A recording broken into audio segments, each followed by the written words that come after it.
नमस्कार दोस्तों, current affair और रोचक जानकारी चैनल ऑनलाइन गुरुजी में आपका स्वागत है। दोस्तों, इस चैनल के माध्यम से आपको डेली करंट अफेयर से जुड़े हुए महत्वपूर्ण प्रश्नोत्तर संपूर्ण व्याख्या सहित वीडियो के माध्यम से उपलब्ध करवाए जाने का प्रयास किया जा रहा है। अगर अभी तक आपने मेरे चैनल को सब्सक्राइब नहीं किया है तो सबसे पहले सब्सक्राइब करके बेल आइकन को प्रेस कर दें ताकि वीडियो की नोटिफिकेशन लगातार आपको मिलती रहे। देश और दुनिया की महत्वपूर्ण खबरों से अपडेट रहने के लिए आज अपन चर्चा करते हैं आज के महत्वपूर्ण करंट अफेयर की। तो चलिए दोस्तों, शुरुआत करते हैं आज के महत्वपूर्ण करंट अफेयर की।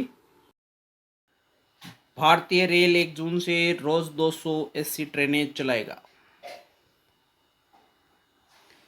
भारतीय रेल मंत्री पीयूष गोयल ने घोषणा की है कि भारतीय रेल अगले महीने 1 जून 2020 से प्रतिदिन 200 गैर एसी ट्रेनें चलाने जा रही है। भारतीय रेल एक नज़र। भारतीय रेल का मुख्यालय नई दिल्ली में है। भारतीय रेल की स्थापना 16 अप्रैल 1853 को हुई थी। वर्तमान में जो रेल मंत्री है वह पीयूष गोयल है और रेल राज्य मंत्री सुरेश अंगड़ी है। अगली बड़ी खबर, भारत 73वें विश्व स्वास्थ्य सभा वर्ल्ड हेल्थ असेंबली में शामिल हुआ है। भारत वीडियो कॉन्फ्रेंस के माध्यम से 73वें विश्व स्वास्थ्य सभा में शामिल हुआ है। केंद्रीय स्वास्थ्य और परिवार कल्याण मंत्री डॉक्टर हर्षवर्धन ने देश का प्रतिनिधित्व किया है। रस्किन बॉन्ड ने अपने 86वें जन्मदिन पर लॉन्च की नई किताब। रस्किन बॉन्ड के 86वें जन्मदिन के अवसर पर पुस्तक का विमोचन हुआ है। पुस्तक का नाम है hope on my adventure on boards train and plan शीर्षक से किया गया है। पुस्तक में बचपन में की गई नावों, ट्रेनों और विमानों पर उनके यादगार यात्रा रोमांच को शामिल किया गया है। रस्किन बॉन्ड की नई किताब के चित्रण सम्राट हल्दर ने दिए। अगली खबर है, कोविड-19 के सभी संक्रमित मामलों के ठीक होने के बाद कोरोना मुक्त हुआ लद्दाख। केंद्र शासित प्रदेश लद्दाख में 3 मई 2020 के बाद कोरोना का कोई नया मामला सामने नहीं आने के कारण लद्दाख कोरोना वायरस मुक्त हो गया है। लद्दाख में अब तक कोरोना वायरस के कुल 43 मामले सामने आए थे और ये सभी पॉजिटिव मामले कोविड-19 से अब बिल्कुल ठीक हो चुके हैं। लद्दाख के लेफ्टिनेंट गवर्नर है राधाकृष्ण माथुर। विश्व मधुमक्खी दिवस 20 मई को मनाया जाता है। प्रतिवर्ष 20 मई को संयुक्त राष्ट्र के द्वारा विश्व मधुमक्खी दिवस के रूप में मनाया जाता है। पहला विश्व मधुमक्खी दिवस 20 मई 2018 को मनाया गया था। विश्व मधुमक्खी दिवस को स्लोवेनियाई एपीकल्चर के क्षेत्र में बेहतरीन काम करने वाले एटोन जानसा के जन्मदिवस के रूप में मनाया जाता है। विश्व मधुमक्खी दिवस 2020 का जो विषय है वह मधुमक्खियों को बचाओ, सेव द बी। अगली खबर, अलीबाबा के जैक मा ने सॉफ्ट बैंक से इस्तीफे की पेशकश की है। अलीबाबा के सह संस्थापक जैक मा ने सॉफ्ट बैंक के निदेशक मंडल से इस्तीफा देने का फैसला किया है। जैक मा सितंबर 2019 में अलीबाबा के कार्यकारी अध्यक्ष के रूप में सेवानिवृत्त हुए थे। सॉफ्ट बैंक के सीईओ है मासायोशी सोन। सॉफ्ट बैंक का जो मुख्यालय है मिनातो सिटी, टोक्यो, जापान में है। सॉफ्ट बैंक की स्थापना 3 सितंबर 1981 को हुई थी। चक्रवात अम्फान बंगाल की खाड़ी में एक सुपर चक्रवात में परिवर्तित हुआ है।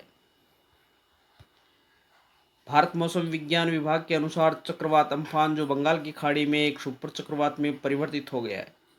बंगाल की खाड़ी में अम्फान नामक चक्रवात आया है जिसका नामकरण थाईलैंड के द्वारा अम्फान नाम दिया गया है। चक्रवात का ये नामकरण है वह किस आधार के ऊपर तय होता है, इसके संबंध में चर्चा करते हैं। हिंद महासागर क्षेत्र के 8 देशों भारत, पाकिस्तान, श्रीलंका, बांग्लादेश, मालदीव, म्यांमार, ओमान और थाईलैंड ने भारत की पहल पर वर्ष 2004 से चक्रवाती तूफानों को नाम देने की व्यवस्था शुरू की थी। जैसे ही चक्रवात इन 8 देशों के किसी हिस्से में पहुंचता है, सूची में मौजूद अलग नाम इस चक्रवात को दे दिया जाता है। कोई भी नाम है वह रिपीट नहीं किया जाता है। अगला शब्द जुड़ा हुआ है NDRF, national disaster response force, राष्ट्रीय आपदा अनुक्रिया बल। एनडीआरएफ की स्थापना वर्ष 2005 में की गई थी। एनडीआरएफ एक फोर्स है जो प्राकृतिक आपदा आने पर काम करती है, जैसे भूकंप, बाढ़ जैसी हालत होने पर एनडीआरएफ फोर्स की टीम लोगों की मदद के लिए काम करती है, जो कि गृह मंत्रालय के अधीन कार्य करती है। मौसम विभाग की चेतावनी को मुख्यतः 3 श्रेणियों में बांटा जाता है। ये श्रेणियां कौन कौन सी है?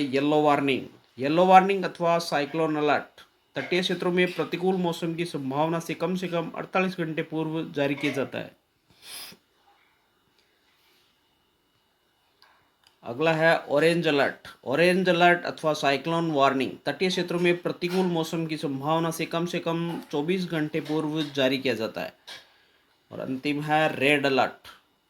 चक्रवात के लैंडफॉल के पश्चात चक्रवात की गति, संभावित दिशा और भूभागीय क्षेत्र में प्रतिकूल मौसम की संभावना को दर्शाता है।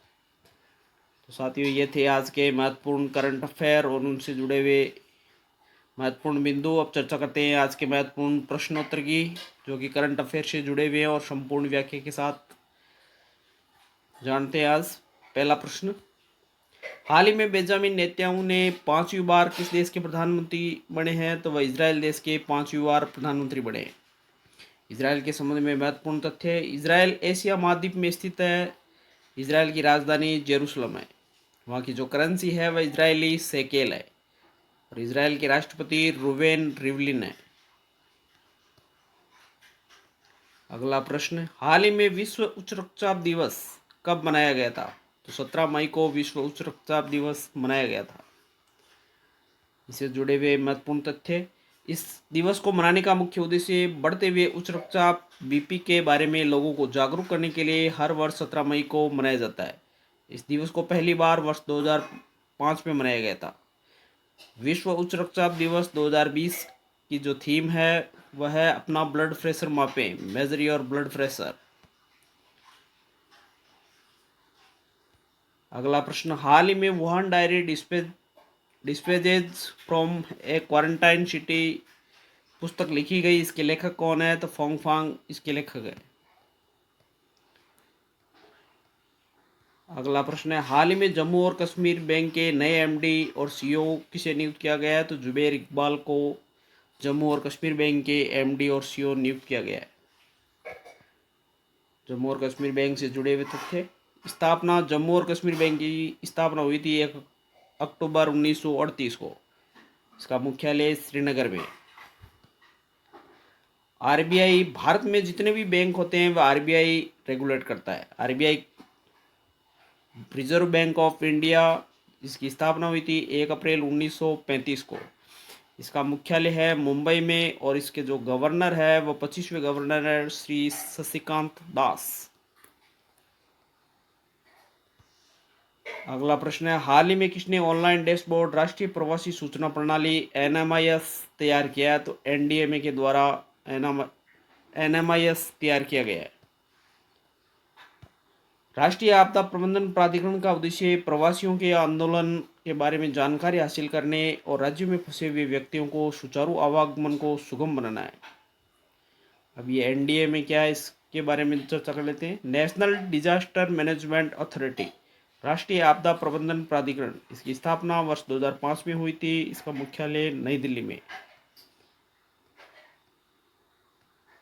NMIS, national migrate information system, national migrate information system, राष्ट्रीय प्रवासी सूचना प्रणाली। अगला प्रश्न है, हाल ही में अंतर्राष्ट्रीय संग्रहालय दिवस कब मनाया गया था? अंतर्राष्ट्रीय संग्रहालय दिवस 18 मई को मनाया गया था। इस दिवस का उद्देश्य विश्व भर में संग्रहालयों की भूमिका के बारे में लोगों को जागरूक करने के लिए हर वर्ष 18 मई को विश्व संग्रहालय दिवस मनाया जाता है। इस दिवस को सबसे पहले 1983 में मनाया गया था। अंतर्राष्ट्रीय संग्रहालय दिवस 2020 की जो थीम थी समानता, विविधता और समावेश है। हाल ही में किसने रक्षा परीक्षण अवसंरचना योजना डीटीआईएस को मंजूरी दी है? तो वह राजनाथ सिंह के द्वारा डीटीआईएस को मंजूरी दी गई है। इस योजना का उद्देश्य सरकारी सहायता के साथ निजी क्षेत्र के तहत डिफेंस इंडस्ट्रियल कॉरिडोर डीआईसीएस में एक सामान्य सुविधा के रूप में ग्रीनफील्ड डिफेंस टेस्टिंग इंफ्रास्ट्रक्चर स्थापित किया गया है। डीटीआईएस के बारे में, डिफेंस टेस्टिंग इंफ्रास्ट्रक्चर स्कीम, रक्षा परीक्षण अवसंरचना योजना, और राजनाथ सिंह हमारे देश के रक्षा मंत्री है। अगला प्रश्न, हाल ही में विश्व दूरसंचार एवं सामाजिक सूचना दिवस world telecommunication and information society day कब मनाया जाता है? तो 17 मई को विश्व दूरसंचार एवं सामाजिक सूचना दिवस मनाया जाता है। इस दिवस का उद्देश्य सूचना और संचार प्रौद्योगिकी के लाभ के प्रति लोगों में जागरूकता पैदा करना तथा दूर दराज के इलाकों में रहने वाले लोगों को सूचना एवं संचार प्रौद्योगिकी सुलभ कराना है। विश्व दूरसंचार एवं सामाजिक सूचना दिवस 2020 का जो विषय है, connect 2030 ICTs for the sustainable development goals. इसे मनाने की घोषणा संयुक्त राष्ट्र यूएन ने की थी। यूएन के संबंध में महत्वपूर्ण तथ्य, यूएन यूनाइटेड नेशन, इसकी स्थापना 24 अक्टूबर 1945 को हुई थी। यूएन का मुख्यालय न्यूयॉर्क यूएसए में है। सदस्य देश 193 है अभी वर्तमान में, और अध्यक्ष है एंटोनियो गुटेरेस है। अगला प्रश्न, हाल ही में ओपेक गवर्नर हुसैन कजमपोर अर्देबिली का निधन हुआ। वह किस देश से संबंध रखते हैं? तो वह ईरान से संबंध रखते हैं। ओपेक क्या है? Organization of the petroleum exporting countries, petroleum निर्यातक देशों का संगठन। इसकी स्थापना हुई थी सितंबर 1960 में। ओपेक का जो मुख्यालय है वह वियना ऑस्ट्रिया में है, और ओपेक के जो सेक्रेटरी जनरल है मोहम्मद बरकिंडो है, और ओपेक के जो सदस्य देश है वह 13 है। ईरान के संबंध में महत्वपूर्ण तथ्य, ईरान एशिया महाद्वीप में स्थित है। राजधानी तोमान तेहरान है। करेंसी रियाल है। राष्ट्रपति हसन रूहानी है। अगला प्रश्न, हाल ही में किस देश ने सिंग्यून 201 और 202 नामक 2 उपग्रह लॉन्च किए हैं? तो वह चीन के द्वारा ये दोनों उपग्रह लॉन्च किए गए हैं। उपग्रह क्या होते हैं? ऐसे पिंड जो गुरुत्वाकर्षण बल के प्रभाव से ग्रह प्लेनेट के चारों ओर तरफ चक्कर लगाते हैं या परिक्रमा करते हैं, उसे उपग्रह कहते हैं। उपग्रह 2 प्रकार के होते हैं, प्राकृतिक उपग्रह और कृत्रिम उपग्रह।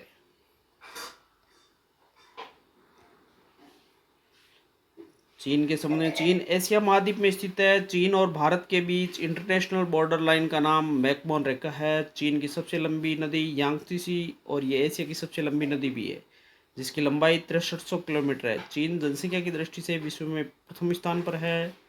चीन की राजधानी बीजिंग है, और चीन की जो मुद्रा है वह रेनमिनबी युआन है, और वर्तमान जो राष्ट्रपति है वह शी जिनपिंग है। हाल ही में किसने तकनीकी प्लेटफॉर्म तैयार करने के लिए फिनटेक स्टार्टअप डॉटपे के साथ समझौता किया है? तो NRAI के द्वारा ये डॉटपे के साथ समझौता किया गया है।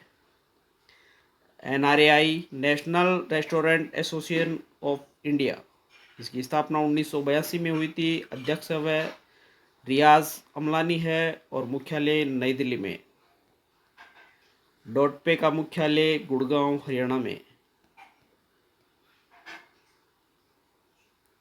हाल ही में American private equity firm general Atlantica ने रिलायंस जियो में कितने प्रतिशत की हिस्सेदारी खरीदी है? तो 1.34% की हिस्सेदारी खरीद ली है। हाल ही में फियर ऑफ गॉड नामक पुस्तक को रिलीज किया गया है। इसके लेखक कौन है? तो वधान है इसके लेखक। फियर ऑफ गॉड पुस्तक के लेखक वधान। हाल ही में गिफ्फी का अधिग्रहण किसके द्वारा किया गया? तो फेसबुक के द्वारा गिफ्फी का अधिग्रहण कर लिया गया है। गिफ्फी एनिमेटेड इमोजी बनाती है। फेसबुक की स्थापना वर्ष 2004 में हुई थी। इसका मुख्यालय कैलिफोर्निया यूएसए में है, और वर्तमान में जो सीईओ है इसके वह मार्क जुकरबर्ग है। आज का अंतिम प्रश्न, हाल ही में WEF के अनुसार 40 वर्षों के बाद पहली बार किस देश का कार्बन डाइऑक्साइड उत्सर्जन गिरा है? तो वह भारत का गिरा है। WEF वर्ल्ड इकोनॉमिक फोरम, विश्व आर्थिक मंच की स्थापना वर्ष जनवरी 1971 में हुई थी, और इसका जो मुख्यालय है जिनेवा कोलगनी स्विट्जरलैंड में। अध्यक्ष है क्लाउस सकवाब। तो साथियों, ये थे करंट अफेयर से जुड़े हुए महत्वपूर्ण प्रश्न। संपूर्ण व्याख्या के साथ आपको उपलब्ध करवाने का प्रयास किया है। उम्मीद करता हूँ साथियों कि ये प्रश्न आपकी तैयारी के लिए सार्थक साबित होंगे। अगर अभी तक आपने मेरे चैनल को सब्सक्राइब नहीं किया तो सबसे पहले सब्सक्राइब करें, बेल आइकन को प्रेस कर दें ताकि वीडियो की नोटिफिकेशन लगातार आपको मिलती रहे।